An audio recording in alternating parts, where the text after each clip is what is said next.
Today we continue Peregrino Ignatian Pathways, that is PIP, PIP, and today is number 8, rules number 15 and 16. This is the discernment of spirits from the spiritual exercises of Saint Ignatius of Loyola. The Suscipe prayer of Saint Ignatius. Take, Lord, receive all my liberty, my memory, my understanding, and my entire will. All I have and call my own, you have given all to me. To you, Lord, I return it. Everything is yours, do with it what you will. Give me only your love and your grace, that is enough for me. In nomine Patris et Filii et Spiritus Sancti. Amen. Now, someone left a comment on my YouTube a few months ago that said you cannot give someone a blessing on the internet. That's not true. I've asked two exorcists if I can do chapter 3, which is our biggest, most intense minor exorcism besides chapter 2, which is opening the rite, which not even I would do without a bishop's permission.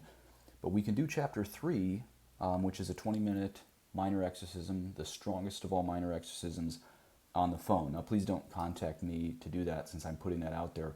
But my point is that if two exorcists have told me we can do chapter 3, and we do have permission from our archbishop to do that, then certainly we can do a blessing online. That's an a fortiori argument, which means if even A, then so much the more B. Okay, again, please don't write me to do that because it's going to be an overwhelming request now that I've actually said that. But that is why I give blessings at the end. Now, let us review what we've learned so far on this podcast. We have truth as our guiding North Star, our guiding lighthouse as we go through this night of basically a stormy night on this earth. And the truth is always our guidepost more than our feelings. And this is where, just to review, I know most of you remember this, but from the past episodes we saw that the classic magisterium is that lighthouse in the stormy night at store in the boat that we're trying to get to shore through. And then secondly, behind the magisterium is evidence and reason. And I use the example of the mRNA shot that many people felt like they wanted to take it, but really all they felt is the desire to keep their jobs, or be accepted by family members and come to Thanksgiving or whatever. And now we know that it has the same influence on the immune system very much as AIDS. People's immune systems are getting shut down, and so you should have followed the evidence and the reason. Don't follow your agenda or foregone conclusions or the path of least resistance in the intellect or the path of least resistance in emotions when you're trying to do real discernment, because Jesus Christ, who was crucified for us and rose, told us to carry our crosses, and carrying our crosses means some of those little crosses of the day. And in the 21st century, that means seeing through the woke agenda and following Christ through many of those seemingly small decisions, not taking the mRNA shot. And it's okay if you took it, in a sense that many people were relatively innocent. They were tricked not only by state, but even the putative hierarchy. So just go to confession. But think ahead in the future. Do good discernment of spirits where you put truth ahead of apparent authority even. Okay, now the next thing just to review is state in life ahead of private revelation. Put your state in life ahead of, emotions or, locutions you think you might be getting. What do I mean by that? Let's look at the Bible. In Luke chapter 1, the angel says to Mary, "And the angel said to her, 'Do not be afraid, Mary, for you have found favor with God. And behold, you will conceive in your womb and bear a son, and you shall call his name Jesus.'" And then we'll skip a few verses. A few verses later, Mary says, "How will this be since I am a virgin? I do not know man." Why did Mary say this? Well, it's because she took a vow of perpetual virginity. The church fathers are clear on this. The mystics are clear on that. So think about this. Mary trusts her previous personal vow to God more than even an angel from heaven. Maybe she knew, because Mary was the greatest theologian in all of history, that angels of darkness can cloak themselves in light.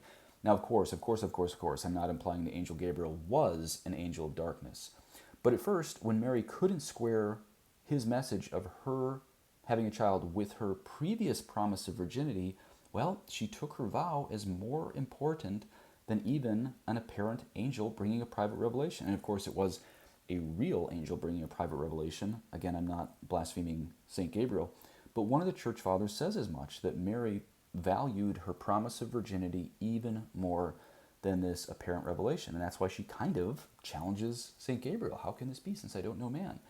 Okay, now what does this have to do with your life? Well, you might remember from a previous podcast on this, I used kind of the extreme story. This isn't going to be something most of you were tempted to, but I knew someone 30 years ago who went to one of those festivals of praise at Franciscan University of Steubenville, and he was a grad student, and he saw another grad student look at a married woman and say, the Holy Spirit just told me, you should divorce your husband and come marry me.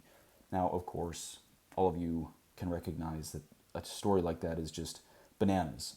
But it also shows why we trust our vows, because again, this woman was married, who this man said that to. No, let's say she was in the same kind of excitement at this festival of praise as this other guy. Well, no, she's going to put her previous vows ahead of his little private revelation. You can see the only connection to Luke chapter 1 and 2 there is just that vows come before feelings.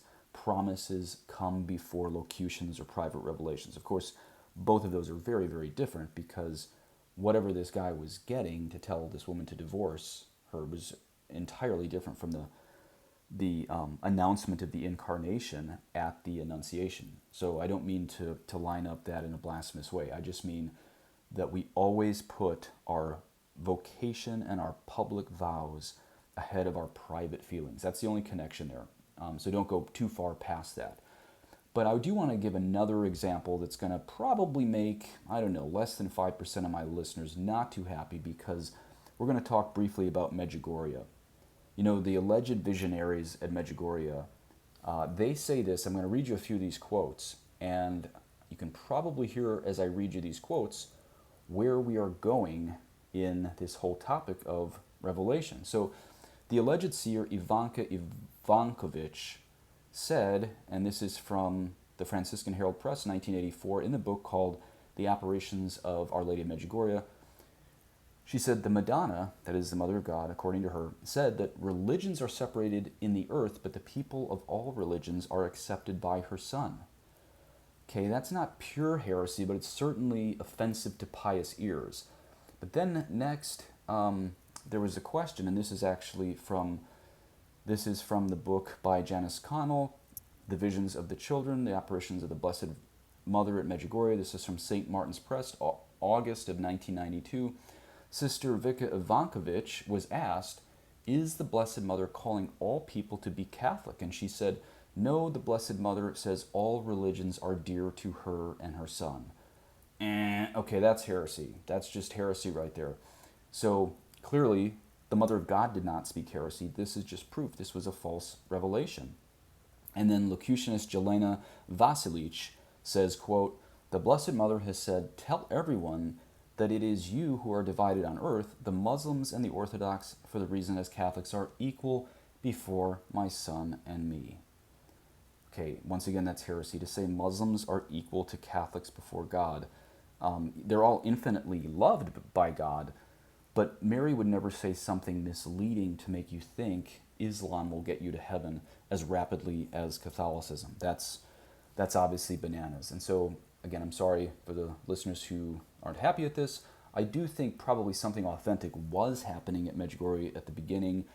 Maybe it got twisted by some of the spiritual directors later, but we know that those statements are false. And therefore, even if something authentic was happening at Medj, as they call it, at the beginning, we know we can dismiss pretty much the whole shebang, the whole enchilada. We have to put down the garbage disposal, because we cannot accept heresy, even if we have good feelings when we visit Medjugorje. Now, do I doubt there were genuine conversions? No, I'm not such an extreme trad where I'm going to say all those conversions were fake, and once this comes out, what actually happened at Medjugorje, all those people are going to leave the Catholic faith. No, I know people much holier than me who've had conversions at Medjugorje, and the fact is, when you have several thousand people every week going to adoration and several thousand people every week going to confession, God is still there. God is still doing great things because of the sacraments, even if we can't give approbation to these alleged revelations. And if private revelation doesn't line up with public revelation meaning that Jesus said he is the only way to the Father, and these alleged visionaries say the opposite at Medjugorje. Well, we go with the Bible, not the alleged visionaries. And then I know this is a long recap before we get to rules 15 and 16, but just a couple more things to mention. Remember that when we speak of God giving us peace, many people think peace is the pathway of least resistance. And so I think it's really important to realize that peace always comes with fortitude to do the right thing. I've used the example in the past, maybe some young woman is called to religious life, and right before she's going to enter, she meets a nice young man, and she goes and she tells her spiritual director, I have more peace dating this guy than entering religious life. Okay, maybe that's true, but maybe she's a master of her own deceit. And so a good spiritual director isn't going to immediately say, oh, her saying she has peace dating immediately sounds like St. Ignatius of Loyola's rules. I have to let her enter enter dating or courting instead of convent. Now, of course, I'm against excessive spiritual direction. I'm not saying he gets to decide her life, but a good spiritual director will push back against this and say, what do you mean by peace? How long have you had this peace? Are you sure this peace isn't just stemming from fear of entering religious life? And so real peace from God comes with fortitude to do the right thing. Grace is the enlightening of the intellect and the strengthening of the will. And this is where we have to look at past mile markers, past milestones in our life, not just immediate feelings, to really see where God is leading us. So always be ready to obey with mind and heart, as St. Ignatius says, setting aside all particular views, the true spouse of Jesus Christ, our Holy Mother, our infallible and orthodox mistress, the Catholic Church, whose authority is exercised over us by the hierarchy of its pastors. And of course, I do think if St. Ignatius of Loyola were alive today, he would certainly believe the people who read the Third Secret of Fatima that said the third secret was going to be the apostasy from the top down. So we look to the old school holy popes and saints who held the Orthodox faith, not our local so-and-so who might dress up like a Catholic but really holds none of the faith of the early church fathers. Okay, now we begin the rules for discernment of spirits, part 2. Now he wrote part 2 for the people in the second week or the second half of the 30-day silent retreat called the Spiritual Exercises. And he even admits that this is the more advanced discernment of spirits. He writes, quote, further rules for understanding the different movements produced in the soul. They serve for a more accurate discernment of spirits and are more suitable for the second week, close quote. So what he's saying is, after you've made it through the first week of kind of recognizing the movements of God and then also recognizing the movements of Satan, now we're ready for a little bit more advanced rules. And so what he calls week 2 rule number 1 will be our rule number 15, just to line up with past podcasts. So also his week 2 rule 2 will be rule 16 in this podcast, and then so on. St. Ignatius's week 2 rule 3 will in this podcast be called rule 17 in a couple weeks, and so on for the rest of this series. Okay, now let me read you Rule 15 directly from St. Ignatius. It reads, it is characteristic of God and his angels when they act upon the soul to give true happiness and spiritual joy, and to banish all the sadness and disturbances which are caused by the enemy. It is characteristic of the evil one to fight against such happiness and consolation by proposing fallacious reasonings, subtleties, and continual deceptions. Okay, now let me try to explain this a little bit. This is the rare event he's describing when God overwhelms you with peace so clear, it's like you're in this ocean of God's majesty and mercy. Notice I put majesty before mercy. Modernists like to talk a lot about mercy, which is true. God is infinite mercy, but when you have a true experience of God, you're also going to be overwhelmed and a little bit afraid. You're going to experience God's majesty. This isn't just feelings of some sugar daddy in the sky. When you're really overwhelmed with God's own peace, you should have a certain holy fear of God, even as you do experience his infinite mercy. I think for most of us, the experience that St. Ignatius is describing here is something that happens only a few times a lifetime. I can remember it only several times in my life. Now, maybe for the saints, it's a weekly event to balance all their severe penances, but for most of us, it's extremely rare. On the other side of the coin, you don't have to be a total saint to experience this, and this is where I don't hesitate to say probably most of you have had this experience a few times in life. Maybe in adoration, maybe in a time of really great suffering in your life when God just came upon you and you just knew to the very, very, very core of your being everything was going to be okay, even if there was going to be very difficult external circumstances. God gives you the strength to carry that cross.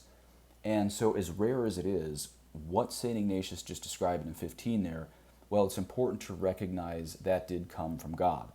As I've said many times before, Satan can imitate zeal, but he can't imitate peace. And I primarily get that statement from number 15 and 16. Let me read you 15 again. It is characteristic of God and his angels when they act upon the soul to give true happiness and spiritual joy and to banish all the sadness and disturbances which are caused by the enemy. It is characteristic of the evil one to fight against such happiness and consolation by proposing fallacious reasonings, subtleties, and continual deceptions. Now keep in mind, in this church crisis, we are all, including myself, very confused. The enemy uses many reasons to accept modernism or even condemn other traditionalists. Well, these are fallacious reasonings from the devil, and we have to remember that because of the angelic nature that demons have, even though they were extremely foolish to reject God and their wills are locked into that rejection, they still maintain a shrewdness of intellect far beyond what any of us are capable of accomplishing. And that's why even the smartest traditionalists can get tricked into modernism or a lack of charity to other traditionalists. Well, we have to ask God for this gift of spiritual joy, this joy that St. Ignatius, again, no modernist, just described as really coming out of nowhere except this just total gift from God, God the Holy Spirit. Now, first of all, we recognize this brings, as I said earlier, that peace and joy that only God can give. I actually believe St. Ignatius experienced this gift right after he almost, we'll watch the log algorithms here, offed himself in the cave of Manresa. This was kind of mid-conversion when he was in this cave of Manresa, and he entered this absolutely deep depression.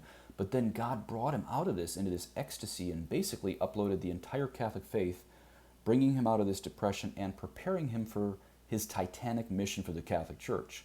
I think God also did this for St. Ignatius, since St. Ignatius, even by this point, mid-conversion, was extremely, extremely penitential, something that many modern biographers fail to mention today.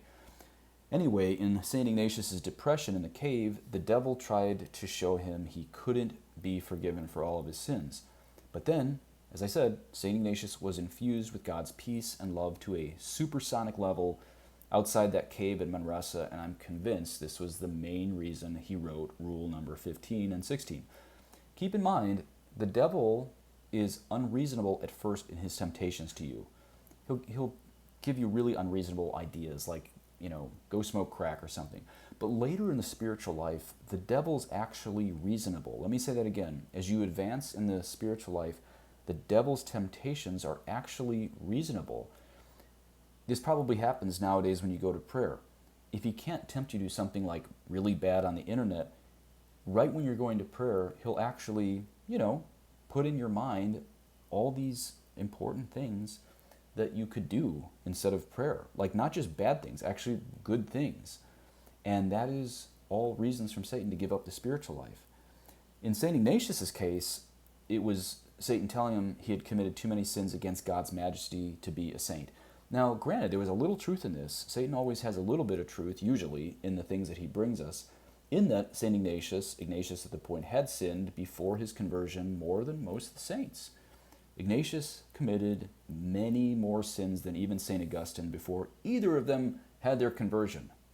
But there were other saints, like St. Mary of Egypt, who God chose for the heights of glory, even after being at the same depths of filth as Ignatius was at points in his life.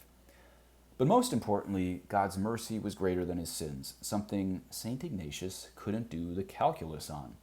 And Satan will always do better calculus than us. And here's why his fallacious reasonings have to be dispelled by God in prayer, not just lots of study. I think in this church crisis, a lot of us do tons and tons of study, but we're not praying enough. And that's not just some pious moralizing. We're going to lose this battle for our souls if we don't turn some of our study time into prayer time. Again, Rule 15 reads, "It is characteristic of the evil one to fight against such happiness and consolation by proposing fallacious reasonings, subtleties, and continual deceptions. And that's why if you're only studying the Catholic faith and not praying, the devil's going to get involved and lead you to fallacious reasonings, and God's not going to have the opportunity, because we don't give him the time, to dispel those things. So when you're given great spiritual peace, the devil will try later to convince you it was just something, I don't know, neurochemical, not real. Well, trust me, when you have an experience of God or the angels where they immediately give you strength and courage and peace and joy and clarity, don't doubt it. It's right here in St. Ignatius that this comes from God. But again, this is why it's so important we take time in prayer, because there are certain deceptions, especially in our intellect, that we can't dispel through lots of study. This is where we have to entrust it to God. And of course, the quickest way to God is through the Immaculate Heart of Mary. Consecrate all your thoughts to the Immaculate Heart, and Mary will obviously help protect us from all of our self-deceit and many of the deceits that come from the enemy of human nature. Okay, and then Rule 16 reads, God alone can give consolation to the soul without any previous cause. It belongs solely to the Creator to come into a soul, to leave it, to act upon it, to draw it wholly to the love of His divine majesty. I said without previous cause, that is, without any preceding perception or knowledge of any subject by which a soul might be led to such a consolation through its own acts of intellect and will. Okay, and then me again, my little commentary here. Well, I have to say it again, Satan can imitate zeal, but he can't imitate peace. Notice also that St. Ignatius is talking speed, how fast God can overwhelm a person in peace and consolation. But what I just told you, there has to be a caution to that, because when you hear how fast God can move, that can really tempt many people who are in the charismatic movement like myself to get very frenetic about the spiritual life and think God has to, give us all of these stimulants in our brain immediately.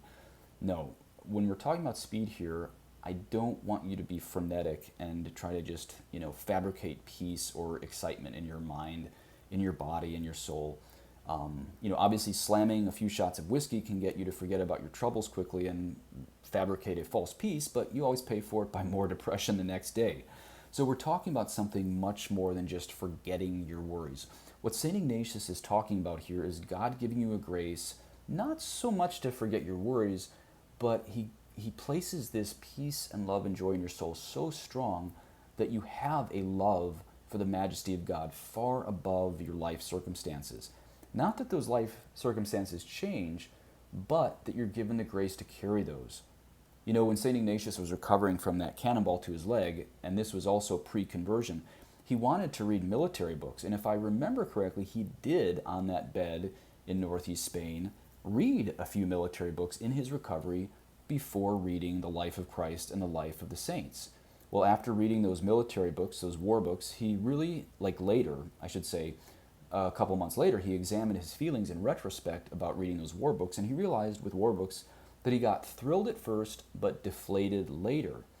But then, again, a couple months later, as he looked back not only at the war books he read, but the life of Christ and the books of the saints, he realized when reading the book of the saints, he got excited at first, and here's the key, folks, he was thrilled the next day too, and the next day. It was a lasting peace and joy reading the lives of the saints.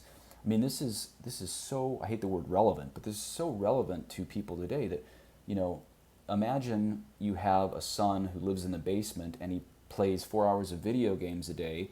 He's going to be exhausted after that. But if he actually had a conversion and started reading the saints 4 hours a day, he's most likely not going to be exhausted at that.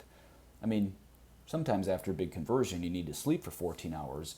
People often need detox and things like that if they were addicted to various things. But I think you can imagine what I'm saying. 4 hours of video games versus peacefully reading the lives of the saints for 4 hours. Well, one's going to drain your strength and the other's going to give you a lot of strength. Anyway, not to say that the military books brought a diabolical excitement. It was just a natural excitement. War books brought a natural excitement that was neither supernatural nor preternatural. Okay, what do those two words mean? Most of you know supernatural means the things of God. Preternatural means the things of Satan. But again, these war books, these military books, they were neither. They were just things of earth. They were natural thrills. but it always wore off. And then as he looked in retrospect from the bed at all these, war books and then saints books, he read, he saw that the things of God, the books of the saints, brought a lasting elation. And sometimes that elation is immediate.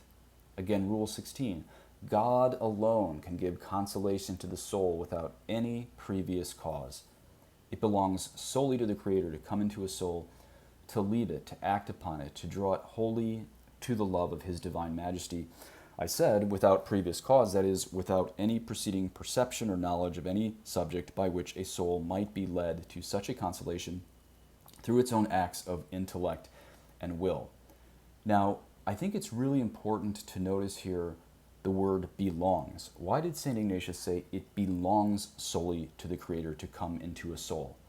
You see, when, God forbid, you commit a mortal sin, you kick the Trinity out, and you do open yourself to possession. But as Father Ripperger teaches, 99.99999% of the time, God stops that permission for the devils to enter a soul in mortal sin. But you do open yourself to it. By all natural rights of justice, you can and should be possessed, but God in His mercy usually stops it. So you really don't give access to demons unless you commit major sins. Now, exorcists will also tell you many victims of abuse, they didn't give permission, but for some reason God allows that, and often after exorcism they become saints, and somehow God allowed these horrible things for the salvation of souls. But that's not the topic of this. I sometimes just have to give exceptions because I know people will either write comments or emails with the very rare exceptions. But the only thing I want to point out here is this word belongs. Why does St. Ignatius say it belongs solely to the Creator to come into a soul? Well, here's why. God made your soul, not Satan. That's obvious. But the beautiful thing behind that is because your soul is made in God's image and likeness, and because He is the infinite God and He is your Father, it belongs solely to Him to come into your soul. Satan has absolutely no right to do that.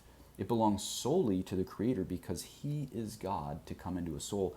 Satan has absolutely no right to do that. And that's why St. Ignatius is basically telling you, when you have this experience of God, you don't have to doubt it, because Satan has to kind of string you along with breadcrumbs into temptation.